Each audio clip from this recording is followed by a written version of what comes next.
Hello friends, ideal education point में आपका स्वागत है, वेलकम है।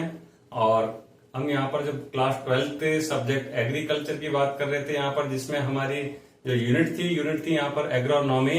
और एग्रोनॉमी में यहाँ पर जो कि चैप्टर था हमारा अपना जो कि एग्रोनॉमी सॉइल एंड सीड।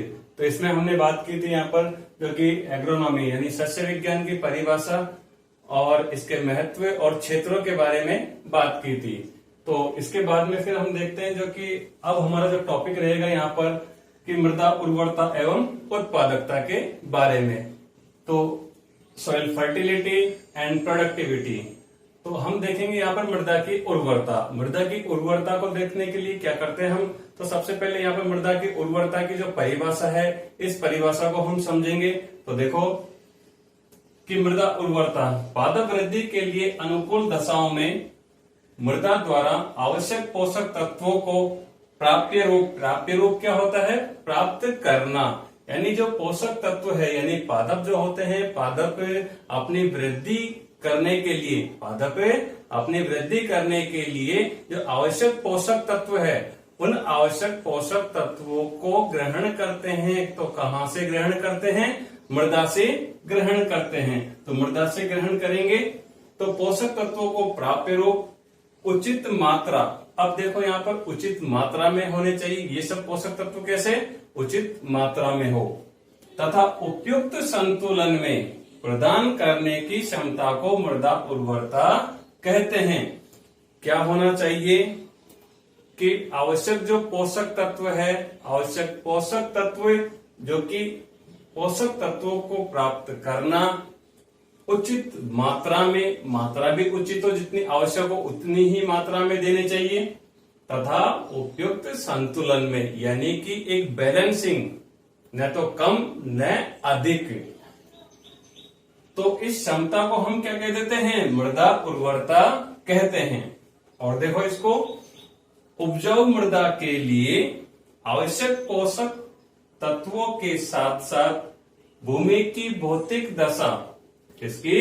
भूमि की भौतिक दशा। भौतिक दशा किसको कहेंगे? जो हमारे को फिजिकल रूप से जो दिखाई दे रही है, यानी कि आंखों से दिखाई दे रही है। क्या? ऊपरी जो भाग है मृदा का वो हमारे को दिखाई देता है, उसे हम भौतिक दशा कहेंगे। जल एवं वायु का अनुपात। तो देखो, तो मृदा के अंदर भी जल की मात्रा होती है, यानी नमी, और वायु का एक अनुपात होता है जो कि निश्चित अनुपात होना चाहिए। क्यों?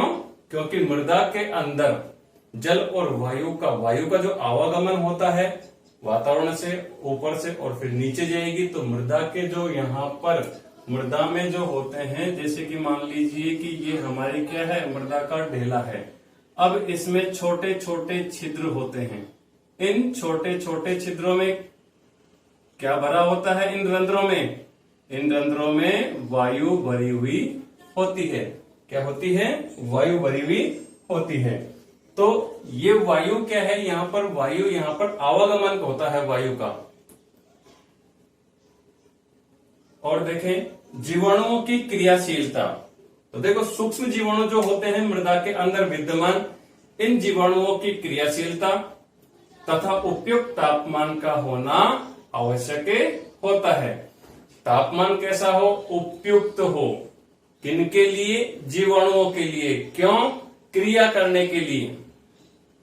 सामान्य रूप से उपजाऊ मृदाएं उत्पादक होनी चाहिए, किंतु यह तथ्य सभी दशाओं में सत्य नहीं है। तो देखो कैसे समझेंगे इसको।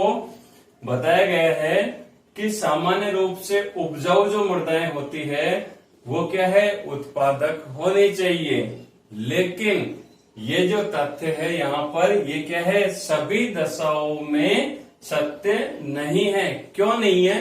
क्योंकि क्या होता है कि जब प्रतिकूल परिस्थिति होती है, प्रतिकूल दशाएं होती है, प्रतिकूल दशाओं में क्या होता है कि ओलावृष्टि, वर्षा का अधिक होना, अतिवृष्टि, कीट एवं रोगों का प्रकोप अधिक हो जाता है। तो ऐसी दशा में मृदा उत्पादक होते हुए भी क्या नहीं होती, यानी कि यहाँ पर हम बात कर रहे हैं कि उर्वर होते हुए भी क्या मृदा उर्वर होते हुए भी उत्पादक नहीं मानी जाती है। तो ये सब कब होता है, प्रतिकूल दशाओं के कारण। आया समझ में।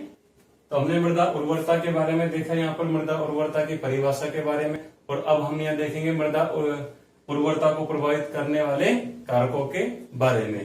तो पहला है यहाँ पर ए जो कि प्राकृतिक कारक, और बी होता है यहाँ पर कृत्रिम कारक। तो प्राकृतिक कारक कौन से होते हैं, ये वे कारक है जो मृदा के निर्माण को क्या करते हैं, प्रभावित करते हैं। कौन कौन से पॉइंट है यहाँ पर, पहला है फर्स्ट पैतृक पदार्थ। पैतृक पदार्थ वो पदार्थ होते हैं जो कि पेरेंटियल पहले से ही मृदा में मौजूद है, जिनको मिलाया नहीं जाता।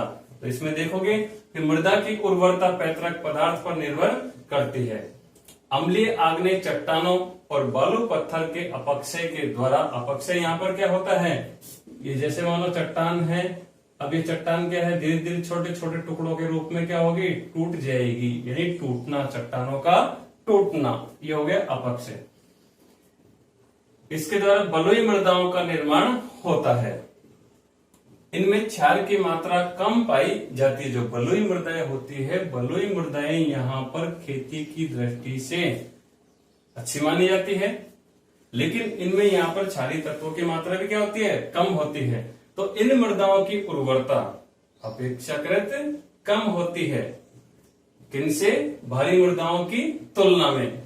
तो इनमें अपेक्षाकृत कम होती है उर्वरता। तो क्षारीय और अवसादी चट्टानों के अपक्षय से, क्षारीय और अवसादी जो चट्टानें होती है इनका भी क्या होता है, अपक्षय। लेकिन इनसे कौन सी मृदा का निर्माण होता है, भारी मृदा का निर्माण होता है। तो भारी मृदाओं का निर्माण होता है। अब भारी मृदाओं में क्या है, क्षारीय जो तत्वों की मात्रा है वो अधिक पाई जाती है। इसके बाद में फिर हम देखते हैं यहाँ पर स्थलाकृति। स्थलाकृति कहते हैं टोपोग्राफी। तो देखो, पहाड़ी क्षेत्रों की मृदाएं अपक्षालन एवं मृदा क्षरण, अपक्षालन यानी कि यहाँ पर जो कि इरेजन होता है, यानी पहाड़ी क्षेत्र है, अब ऊंचे पहाड़ी क्षेत्र है, ऊंचे पहाड़ी क्षेत्रों से जो जल के साथ में बहकर नीचे मृदाएं आ जाती है धरातलीय भागों में, निचले भागों में। तो पहाड़ी क्षेत्रों की मृदाएं अपक्षालन एवं मृदा क्षरण, मृदा का कटाव होता है। तो कटाव होने से क्या होगा कि जो पोषक तत्व है, जो कार्बनिक पदार्थ, वो नीचे धरातलीय भागों में आ जाते हैं। इसके कारण मृदा कैसी, कम उपजाऊ होती है। तो निचले भागों की मृदाओं में पहाड़ी मृदाओं के पोषक तत्व एवं कार्बनिक पदार्थ जल के साथ में बहकर क्या हो जाते हैं, एकत्रित हो जाते हैं। थर्ड पॉइंट देखते हैं यहाँ पर कि मृदा आयु, सॉइल की एज। सॉइल की एज यहाँ पर क्या प्रभावित करेगी कारकों को, मृदा के निर्माण को। मृदा आयु के साथ मृदा उर्वरता में कमी आती है। कैसे, जैसे मृदा की आयु अधिक होती जाती है, उसी के अनुसार मृदा की जो उर्वरता है, जो पोषक तत्व होते हैं, उन पोषक तत्वों की कमी आती है। लेकिन पुरानी मृदाओं में अधिक अपक्षय, पुरानी मृदाओं में क्या होगा, अपक्षय होगा अधिक, जो कि टूटने यानी कि जल के साथ बहकर जाने से, लगातार फसलों को उगाने से, मृदा क्षरण, मृदा का क्षरण, मृदा का कटाव होता है, एवं अपक्षालन के कारण उनकी उर्वरता क्या होती है, नवनिर्मित मृदाओं की अपेक्षा कम होती है। तो पुराने मृदाओं की, पुरानी जो मृदा होती है, पुराने मृदाओं में की जो उर्वरता है, वो उर्वरता धीरे धीरे कम होने लगती है, जबकि नई जो मृदाएं होती है, उन मृदाओं में पोषक तत्वों की मात्रा अधिक होने के कारण उर्वरता भी अधिक होती है। फोर्थ पॉइंट देखते हैं यहाँ पर जलवायु। अब जलवायु जो कि प्राकृतिक कारकों में कैसे प्रभावित कर रही है यहाँ पर मृदा को, तो अधिक वर्षा वाले क्षेत्रों में अपक्षालन क्रिया के द्वारा अधिकांश घुलनशील पोषक तत्व निचले संस्तरों में चले जाते हैं। तो देखो बच्चों कि क्या होता है कि जिन क्षेत्रों में वर्षा अधिक होती है, जिन क्षेत्रों में वर्षा अधिक होती है, वहां की मृदा कैसी हो जाती है, अम्लीय। और जिन क्षेत्रों में वर्षा कम होती है, तो वहां की मृदा कैसी हो जाती है, क्षारीय प्रकृति की हो जाती है। तो इस प्रकार हम कह सकते हैं कि जलवायु भी जो कि प्राकृतिक कारकों में जो कि प्रभावित करती है। तो अधिक वर्षा वाले क्षेत्रों में अपक्षालन क्रिया, अपक्षालन क्रिया में क्या था, अपक्षालन क्रिया में पहले बताया गया था कि यहां पर जल के साथ पोषक तत्व विलय होकर निचले संस्तर यानी कि परतों में चला जाता है। कैसे कि मान लो ये मृदा का ऊपरी परत है, ऊपरी संस्तर है, इस प्रकार से, ठीक है, इस प्रकार से ये है। अब क्या है, बारिश होगी, यहां पर बारिश होगी, ठीक है। अब क्या होगा अपक्षालन क्रिया में कि जो वर्षा का जल है, वर्षा के जल के साथ में ये पोषक तत्व जो कि निचले संस्तरों में, निचली परतों में, प्रोफाइल्स में चले जाते हैं, तो पौधे के उपयोग के बिना ही रह जाते हैं, यानी पौधे के लिए कोई उपयोगी नहीं होते, जिससे मृदा की ऊपरी सतह की उर्वरा क्षमता कम हो जाती है। अब ऊपर की उर्वरा क्षमता तो क्या हो गई, कम हो गई, कहां गई, निचले संस्तरों में चली गई। इस प्रकार कम वर्षा वाले क्षेत्रों की मृदा क्षारीय होने का डर बना रहता है। अधिक तापमान होने के कारण भी मृदा के कार्बनिक पदार्थों का विघटन जल्दी एवं सरलता से कर देते हैं, क्योंकि विघटन होने में समय लगता है। लेकिन यहां पर क्या होता है, तापमान अधिक है, अब अधिक तापमान में क्या होगा, विघटन जल्दी होगा और सरलता से हो जाता है, जिससे मृदा उर्वरता में कमी आ जाती है, यानी कि मृदा की उर्वरता कम हो जाती है।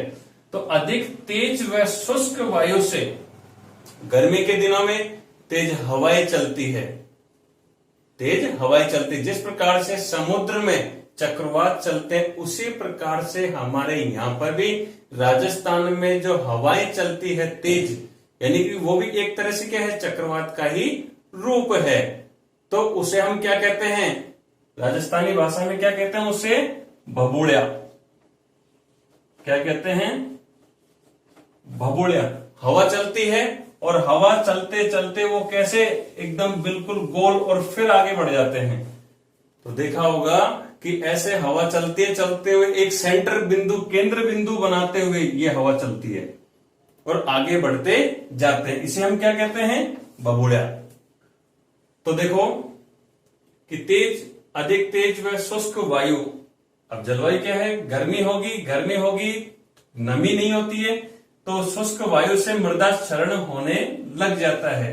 हवा के साथ मृदा का जो कटाव होकर मृदा आगे बढ़ती जाती है एवं मृदा की उपजाऊ क्षमता भी घटने लग जाती है। नेक्स्ट पॉइंट देखते हैं, मृदा अपर्दन, सॉइल इरेजन। क्या देखते हैं, मृदा कटाव से मिट्टी के साथ साथ पौधों के आवश्यक पोषक तत्व बह जाते हैं। तो यहां पर जब बरसात होती है, वर्षा होने पर मृदा का कटाव होता है और मिट्टी जल के साथ में बहकर और आगे चली जाती है, जिससे पौधों के आवश्यक पोषक तत्व बह जाते हैं, जिससे मृदा की उर्वर क्षमता में कमी आ जाती है। तो ये पॉइंट हमने यहाँ प्राकृतिक कारकों के पढ़े थे।